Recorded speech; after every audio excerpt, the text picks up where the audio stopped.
3 αδέρφια του πατέρα μου σκοτώθηκαν, τα 2 στο βουνό, και η αδερφή τους, που αυτή εγώ πήρα το όνομα, Ελευθερία, έφυγε πρόσφυγας έξω. Τη χάσαμε βέβαια, δεν τη βρήκαμε.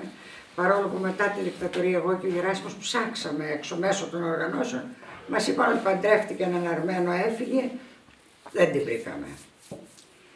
Οργανώθηκα στους Λαμπράκηδες. Και ένα διάστημα λίγο πριν, στα Τρίκαλα, ναι, στα Τρίκαλα. Εκεί γεννήθηκα, εκεί μεγάλωσα, εκεί γνωρίστηκα, γνώρισα τον άντρα μου. Έτσι έχουμε τώρα 55-56 χρόνια, μην το έκανα χρόνο, μαζί.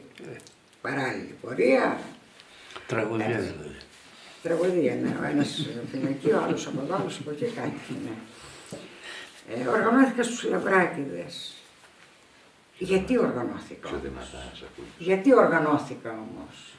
Θέλω αυτό να μεταφέρω το σκεφτικό μου. Δούλευα νοσηλεύτρια σε μια κλινική και τότε δεν υπήρχε 8ωρο.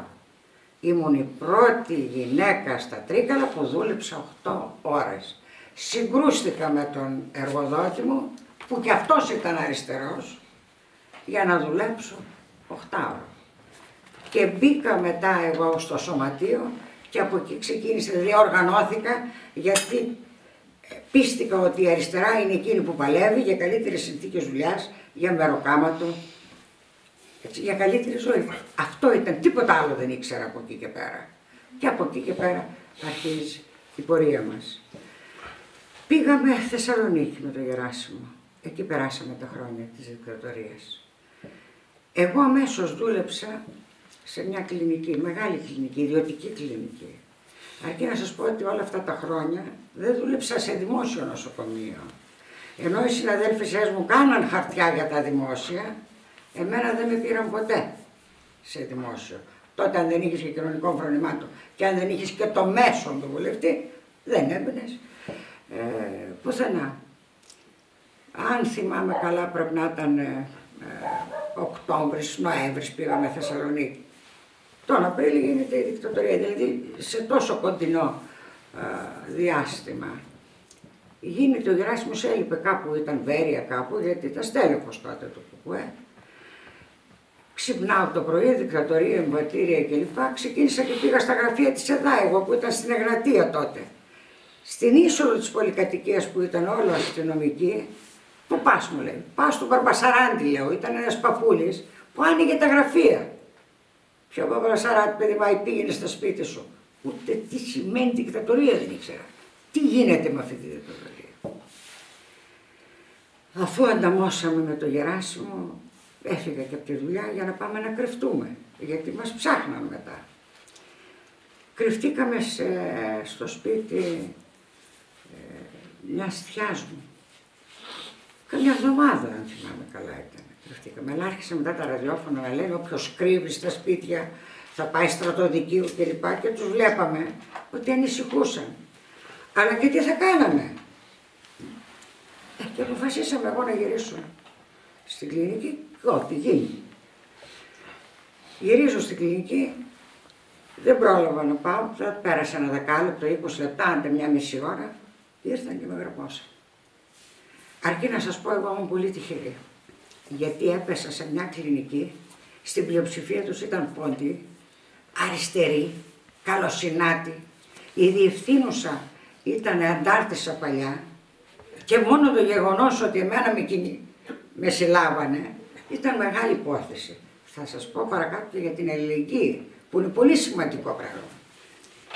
Με πιάσανε τώρα, με πάνε στην ασφάλεια, στο Βαρδάρι ήταν η ασφάλεια η παλιά.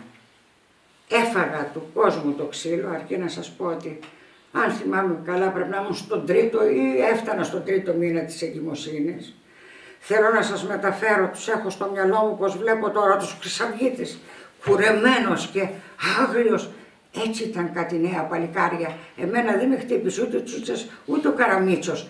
Ήταν αυτά τα νέα παιδιά που δεν θα ήταν πάνω από 25 χρονών. Κουρεμένα, μου θυμίζουν τους σημερινούς Χρυσαυγίτες. Με πέταξα κάτω, άρχισαν με βομολογία τι με έκανε ο Γεράσιμος και έμεινα έγκυος και με πατούσαν στην κοιλιά. Σταμάτησαν όταν άρχισαν εμένα να με παίρνουν τα αίματα. Αποβολή. Δεν ξέρω, δεν θυμάμαι τίποτα άλλο. Εκείνο που θυμάμαι ότι με πέταξαν έξω από την κλινική στη Βενιζέλου, πριν που φτάσουμε στο δικητήριο, ήταν ένα περίπτερο. Εκεί με πετάξανε, φοβήθηκαν και αυτοί δηλαδή μάλιστα. Δύο ανθρώπους είχαμε στην κλινική, οι οποίοι ήταν φασίστες, ο Θηρορός και μια νοσηλεύτρια. Όλοι οι άλλοι ήταν προοδευτικοί άνθρωποι. Φωνάζουν αμέσως, κατεβαίνουν, με παίρνουν, κάνανε βέβαια την απόκριση, με κοιμήσαν, δεν θυμάμαι τίποτα άλλο. Αλλά είναι ένα από τα γεγονότα και από αυτό. Πιάσαν το Γεράσιμο μετά. Αρκεί να σας πω ότι μετά, όταν σκοτώσαν τον Γιώργη τον Τσαρουχά, τον βουλευτή τότε της ΕΔΑ, κάναν πολλές συλλήψεις. Εκεί 2 μέρες πριν, αν θυμάμαι πάλι καλά, είχαν κατεβάσει και ένα μεγάλο πανό στο Λευκό Πύργο. Σκοτώσαν τον Τσαρουχά και κάναν πολλές συλλήψεις. Έρχονται ξανά, εμένα με ξαναπαίρνουν. Ενώ συνήλθα και με ξαναπήραν, με πάνε στο 4ο τμήμα, από εκεί, όχι 4ο, στην Άνω Πόλη ήταν ένα τμήμα, δεν ξέρω ποιο τμήμα ήταν αυτό. Εγώ διαμαρτύρομαι, γιατί με πιάσατε. Δεν είχα μάθει όμως εγώ ότι σκότωσαν τον Τσαρουχά. Αυτό το άμαθα μετά. Όταν με αφήσανε, έμαθα ότι κάναν πολλές συλλήψεις, τους οποίους αφήσαν. Όταν σκοτώσαν τον Τσαρουχά, γιατί ψάχναν, ύστερα να βρουν αυτοί, ναι. Μήπως έχουμε να δώσουμε τίποτε, μήπως, ναι. Δεν έτρωγα, διαμαρτύρομαι και άρχισα να κάνω μετό. Με παίρνουνε και με μεταφέρουν στο Δημοτικό Νοσοκομείο της Θεσσαλονίκης, εκεί είχαν τα κρατητήρια. Και εκεί να σας πω ότι ήμουνα στο θάλαμο, εμένα με βάλαν στην κουζίνα και δίπλα ένας άλλος κρατούμενοι ποινικοί, με τους ποινικούς με είχανε, μια γυναίκα στην κουζίνα με είχανε, με τον Εμμανουηλίδη που συμμετείχε στη δολοφονία του Λαμπράκη, είχε καταπιεί, λέει, θερμόμετρο. Και επειδή ήταν καλύτερη ζωή τους στο νοσοκομείο, στο κρατητήριο, φτιάχναν τέτοια πράγματα. Και δεν μπορούσα να φανταστώ πώς το κατάπιε, γιατί είμαι νοσηλεύτρια και ήμουν, πώς το κατάπιε το θερμόμετρο κάτω για να πάει. Εκεί με κρατήσαν πάνω από 2 μήνες, χωρίς τίποτα, ούτε να έρθουν να με... Μου δώσαν βέβαια φάρμακα, ατροπίνες μου δώσαν για να μην κάνω μετό. Και μετά από πολύ καιρό ήρθαν να μου πάρουν κατάθεση. Τι έκανες, τότε έμαθα ότι τι έγινε τότε εκείνες τις μέρες. Πού ήσουνα, στη δουλειά μου, και δεν πάτε να μάθετε λέω που ήμουνα. Εκεί ήμουνα. Έγραψε 2-3 πράγματα, σηκώθηκε, έφυγε αυτός και μετά με αφήσανε.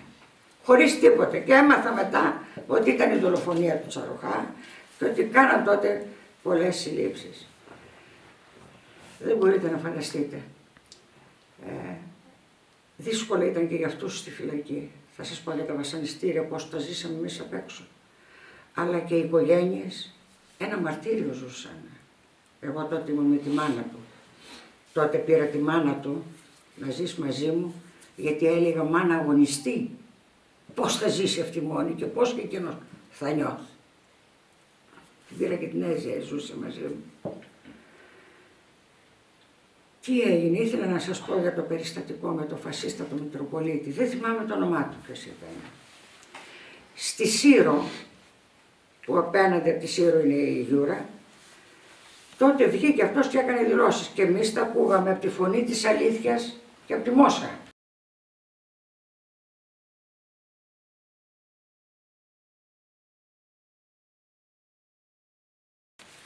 Και λέμε τώρα εμείς μαζευόμασταν και εμείς μαζευόμασταν, κάναμε και άλλες δουλειές παράνομες όπου μας το ζητούσαν. Να πάμε και εμείς στο Μητροπολίτη εδώ να δούμε.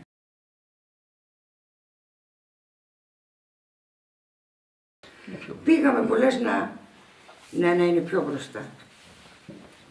Να δούμε, να του πούμε, να ζητήσει, έχουμε τους άντρες μας, τους γιους μας, τους συγγενείς σε πάση περιπτώσει.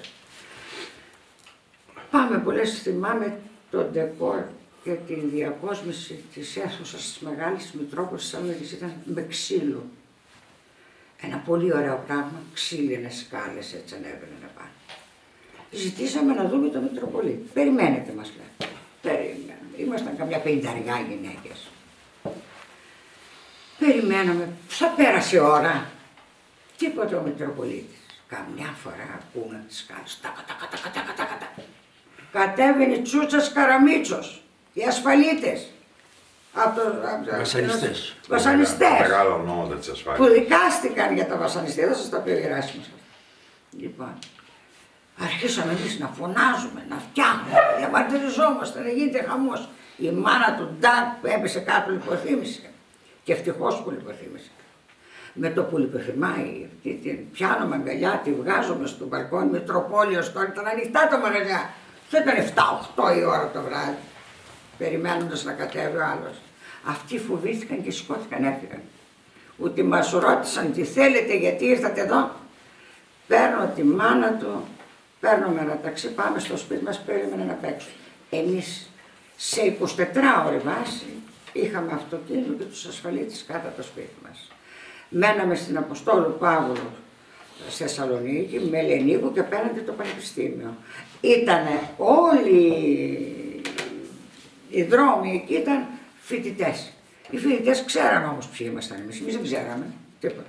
Και αφού είχαμε και ζευγάρι δίπλα, φοιτητές δίπλα και αυτοί ξέραν τι περνούσαμε βάση περιπτώσει εμείς. Βέβαια εγώ πήγαινα ερχόμουν στο στρατόπεδο έπρεπε να πάρω άδεια γιατί εγώ δεν ήμουν παντρεμένη, δεν ήμασταν παντρεμένοι. Θα παντρευόμασταν εκείνο το Πάσχα, μετά το Πάσχα.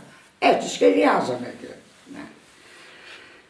Λοιπόν, πήγαινα στο στρατόπεδο όποτε και όταν τον φέρναν τον Γεράσιμο για δίκες, γιατί τον φέραν κάνα 2 φορές για δίκες, συνέχεια δεν σταμάτησε. Εγώ όταν ήταν να πάω επισκεπτήριο και με το αυτό ότι στην κλινική υπήρχε καλό κλίμα, όποτε ήθελα έπαιρνα άδεια και έφευγα. Και μάλιστα μια φορά είχε χειμώνας, φουρτούνα και πήρα τη θάλασσα, δεν είχε συγκοινωνία.